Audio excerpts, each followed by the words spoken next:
نحمده ونصلي ونسلم على رسوله الكريم اما بعد فاعوذ بالله من الشيطان الرجيم بسم الله الرحمن الرحيم امن خلق السماوات والارض وانزل لكم من السماء ماء فانبتنا به حدائق ذات بهجة۔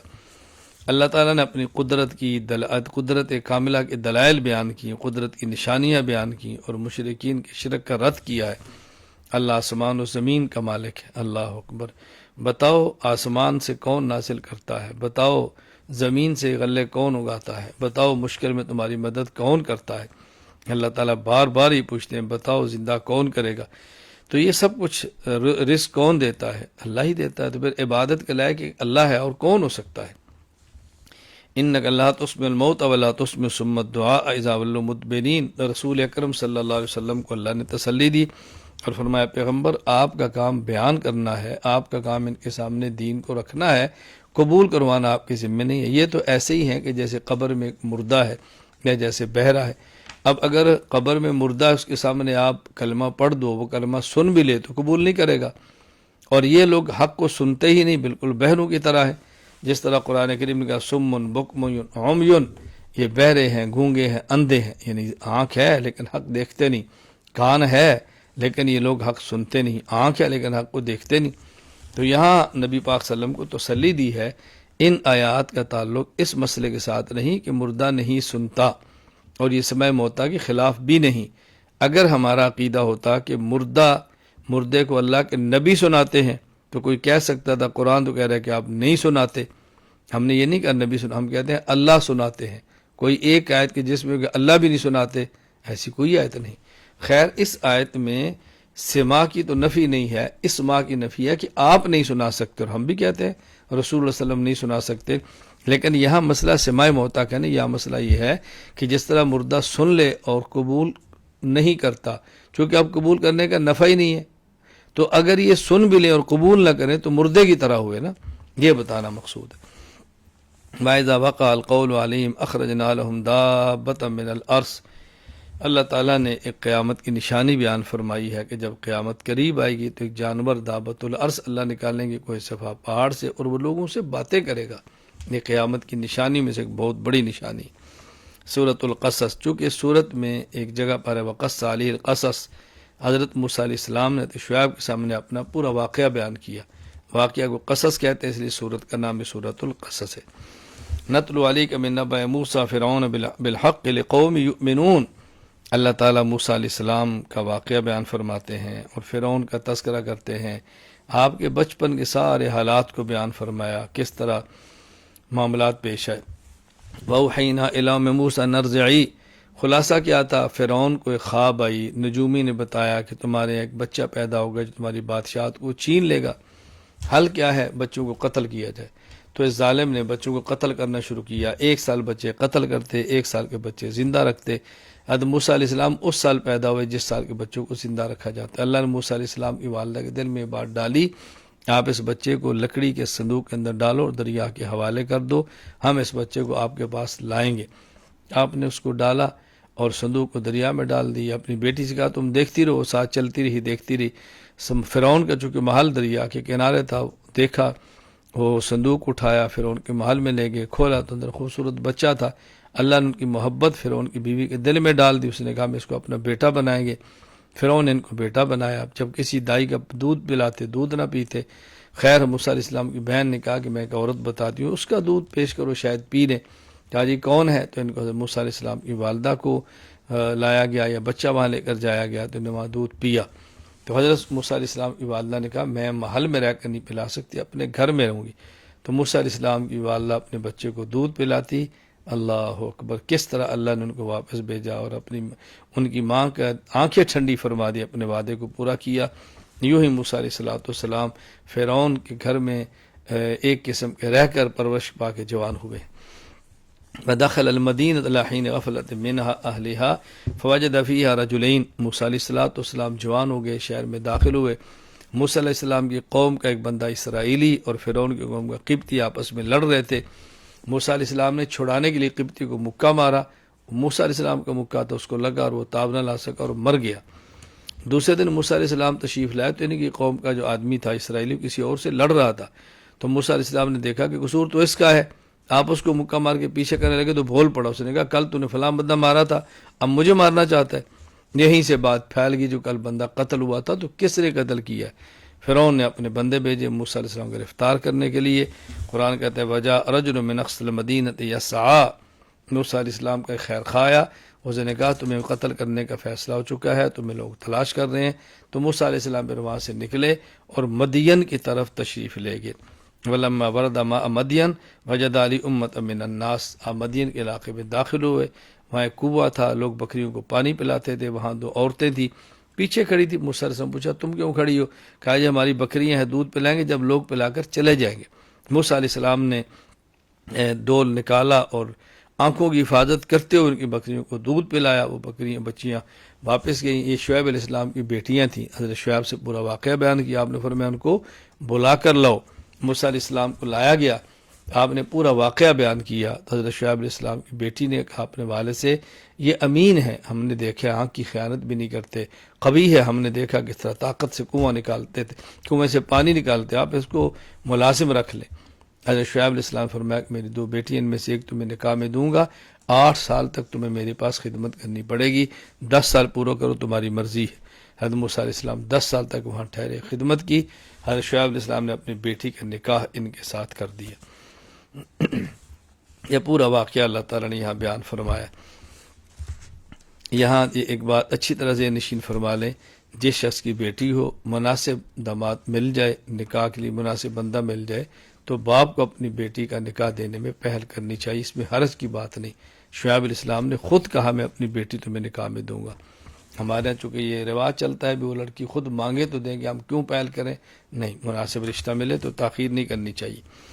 فَلَمَّا قَضَىٰ مُوسَىٰ الْأَجَلَ وَسَارَ بِأَهْلِهِ آنَسَ مِن جَانِبِ الطُّورِ نَارًا، موسیٰ علیہ السلام شعیب علیہ السلام کی بیٹی اپنی بیوی کو لے کر آ رہے تھے، راستے میں ان کو دبدبے ہوا، وہ امید کے ساتھ تھی اور آپ کے پاس سردی میں کچھ جلانے کا انتظام نہیں تھا۔ ایک درخت کو دیکھا آگ نظر آ رہی ہے، وہاں تشریف لے گئے، وہاں گئے تو آگ نہیں تھی، وہ درخت سے ایک اللہ کا نور تھا جو نکل رہا تھا۔ آواز آئی میں اللہ ہوں، میری عبادت کرو اور جوتیاں اتار دو، آگے آؤ، یہ وادی مقدس اور پاکیزہ ہے۔ موسیٰ علیہ السلام کو اللہ نبوت بھی عطا فرمائی، معجزات بھی عطا فرمائے، اور ان کے بھائی ہارون کو بھی نبی بنایا، ان کی دعا پر ان کا معاون بنا دیا گیا۔ وما كنت بجانب الغربی اذ قضینا علی موسیٰ الامر وما كنت من الشاہدین۔ موسیٰ علیہ السلام کا تفصیلی واقعہ نبی کریم صلی اللہ علیہ وسلم بیان فرما رہے ہیں، جس مقام پر یہ واقعات کوہ طور کے مغربی جانب تورات کا دیا جانا، موسیٰ علیہ السلام کا صدراز تک مدین میں رہنا، مدین سے واپسی نبوت کا ملنا پیش آئے، وہاں اللہ تعالیٰ فرماتے آپ تو وہاں موجود ہی نہیں تھے۔ تو یہ رسول اکرم صلی اللہ علیہ وسلم کی نبوت کی دلیل ہے کہ آپ موجود نہیں تھے اور واقعات بالکل حق اور سچ آپ نے بیان فرمائے۔ اولئک یؤتون اجرهم مرتین بما صبروا، یہاں تذکرہ ان یہود کا جو پہلے یہودی تھے پھر اپنے دین کو چھوڑا اور دین اسلام کو قبول کیا، ان نصارہ کا جو پہلے عیسائی تھے اور دین نصارہ کو چھوڑا اور دین اسلام قبول کیا، اللہ فرماتے ہیں ان کو دوہرا اجر ملے گا۔ کیوں؟ ایک تو اپنی قوم کے تانے، پھر تکلیفیں، پھر مشقتیں، اور پھر حق کو قبول کرنا، یعنی اپنے دین کو چھوڑنا کتنا مشکل تھا، چھوڑ دیا چونکہ سمجھا کہ اب حق آ گیا ہے، پھر اس پر لوگوں نے تانے دیے، مشقتیں برداشت کی، تو دوہرا اجر ملا، ایک تکلیف پر صبر کیا اور حق پر ثابت قدم رہے۔ انک لا تہدی من احببت، اللہ تعالیٰ اپنے پیغمبر کو فرماتے ہیں کہ ہدایت آپ کے اختیار میں نہیں، بس آپ دعوت دیں، ہدایت جس کو میں دوں گا اسے ہی ملے گی۔ رسول اکرم صلی اللہ علیہ وسلم کے چچا ابو طالب کی وفات کا وقت آیا، آپ تشریف لے گئے، بہت دعوت دی، بہت سمجھایا، لیکن ابو طالب نے کلمہ نہیں پڑھا، آپ غمزدہ تھے، اللہ نے تسلی دی، انک لا تہدی من احببت، پیغمبر ہدایت دینا آپ کے اختیار میں نہیں ہے۔ یہاں سے ثابت ہوا کہ پیغمبر مختار کل نہیں، اختیارات سب اللہ نے اپنے پاس رکھے۔ ان قارون کان من قوم موسیٰ بغی علیہم، موسیٰ علیہ السلام جب دریا کراس کر کے چلے گئے، فرعون سے بچ گئے، تو قارون بھی آپ کے ساتھ تھا۔ بعض روایات کے مطابق کہ موسیٰ علیہ السلام کے غالباً چچا کے بیٹے ہیں۔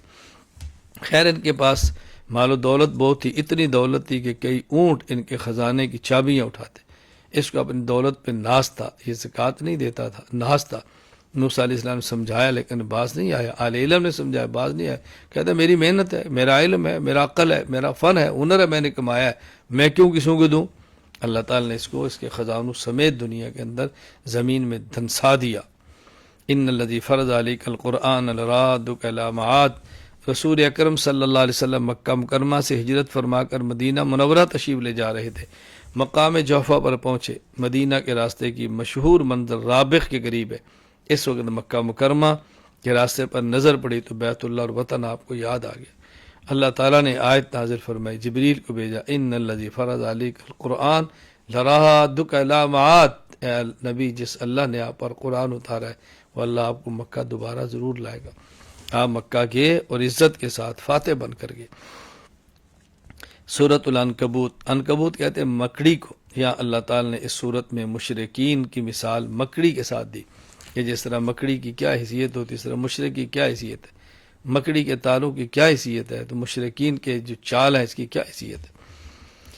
احسب الناس ان یترکوا ان یقولوا آمنا وهم لا یفتنون، یہ وہ زمانہ تھا جب کفار مسلمانوں پر بہت ظلم کر رہے تھے۔ بعض اوقات مسلمان پریشان ہو جاتے، حضور سے دعاؤں کی درخواست کرتے، اللہ نے مومنین کو تسلی دی کہ دنیا میں جو کلمہ پڑے گا آزمائش سے گزرنا پڑے گا، اصل آخرت کی زندگی ہے۔ اللہ اکبر، وہ اتنی سستی نہیں کہ تکلیفوں کے بغیر حاصل ہو جائے، یہاں مشقتیں برداشت کرو، صبر کرو، جنت تمہاری منتظر ہے۔ وَوَصَّيْنَا الْإِنسَانَ بِوَالِدَيْهِ حُسْنًا، کتنے لوگ تھے کلمہ پڑھ لیا مگر والدین کلمہ نہیں پڑھتے اور ڈٹے ہوئے تھے، ضد پر تھے۔ اللہ نے فرمایا کہ تم نے والدین کی عزت بھی کرنی ہے، لیکن اگر والدین جتنی بھی تاکید کے ساتھ تمہیں کفر کی طرف بلائیں، والدین کی اس بات کو نہیں ماننا، شرک نہیں کرنا، کفر نہیں کرنا۔ احترام والدین کا اپنے جگہ پر ہے، لیکن والدین کی بات مان کر بھی کفر ہرگز نہ کرنا۔ وقال الذین کفروا للذین آمنوا اتبعوا سبیلنا ولنحمل خطایاکم، کفار ایسے تھے جو اہل ایمان سے کہا تم ایمان چھوڑو، کفر اختیار کرو، باقی تمہیں ڈر ہے موت کے بعد کا، تمہاری سزا ہم بھگتیں گے، تمہیں کچھ نہیں ہوگا۔ اللہ فرماتے ایسے نہیں ہوتا، قیامت کے دن ہر شخص نے اپنے جرم کی سزا خود بھگتنی ہے۔ قیامت کے دن ہر شخص نے اپنے جرم کی سزا خود بھگتنی ہے۔ یہ بات ذہن نشین فرما لیں، ایک ہے اپنے جرم کی سزا بھگتنا، یہ الگ بات ہے، اور ایک ہے جب آپ نے کسی کو گناہ پر لایا تو اس کے گناہ کی سزا بھی آپ نے بھگتنی ہے۔ اس آیت کا مطلب یہ ہے کہ یہ نہیں ہو سکتا کہ جرم کرنے والے کو کچھ بھی نہ ہو اور جرم پر لانے والے کو سزا ملے، نہیں نہیں نہیں، جو جرم کرتا ہے اس کو اپنے جرم کی سزا بھگتنی پڑے گی۔ ہاں، جرم پر لانے والے کو دوہری سزا ہے، اپنے جرم کی بھی اور اس کو جرم پر لانے کی بھی۔ وَلَقَدْ أَرْسَلْنَا نُوحًا إِلَىٰ قَوْمِهِ فَلَبِثَ فِيهِمْ أَلْفَ سَنَةٍ إِلَّا 50 عاما، یہاں اللہ تعالیٰ نے کئی ایک انبیاء علیہ السلام کا ذکر کیا، پہلے نوح علیہ السلام کا، پھر ابراہیم علیہ السلام کا، پھر اسحاق کا، پھر لوط کا، پھر شعیب کا علیہ السلام۔ حضرت نوح علیہ السلام نے تو 950 سال تک قوم کو دین کی دعوت دی ہے لیکن نہیں مانی۔ ہر نبی نے دین کی دعوت کا حق ادا کیا۔ فَكَذَّبُوهُ فَأَخَذَتْهُمُ الرَّجْفَةُ وَأَصْبَحُوا فِي دَارِهِمْ جَاثِمِينَ، اللہ تعالیٰ نے سابقہ امتوں کا ذکر کیا ہے کہ انہوں نے انبیاء کی تکذیب کی، نتیجے میں اللہ نے ان کو تباہ و برباد کر دیا۔ قوم سمود کو دیکھیں، قوم عاد کو دیکھیں، قوم اور قارون کو دیکھیں، قوم نوح کو دیکھیں، قوم لوط کو دیکھیں، قوم شعیب کو دیکھیں، سب کے سب برباد ہو گئے جس نے نبی کی دعوت کو قبول نہیں کیا۔ مثل الذین اتخذوا من دون اللہ اولیاء کمثل العنکبوت، اللہ نے مشرک کی مثال دی کہ جس طرح مکڑی جالا تن کر اس پر بھروسہ کر لیتی ہے، مشرک بھی حقیقی خداؤں کو چھوڑ کر معبودان باطلہ کو پر بھروسہ کر لیتا ہے، اور جس طرح مکڑی کا جالا انتہائی کمزور ہوتا ہے اسی طرح مشرکین کے معبود بھی بہت کمزور ہیں، بہت کمزور ہیں، بہت کمزور ہیں۔ تو مکڑی کا جالا مکڑی کے کام نہیں آتا تو مشرک کے معبود باطل مشرک کے کام نہیں آتے۔ اللہ تعالیٰ شرک سے حفاظت فرمائے اور اللہ کریم میں خالص توحید عطا فرمائے۔ وآخر دعوانا الحمد للہ رب العالمین۔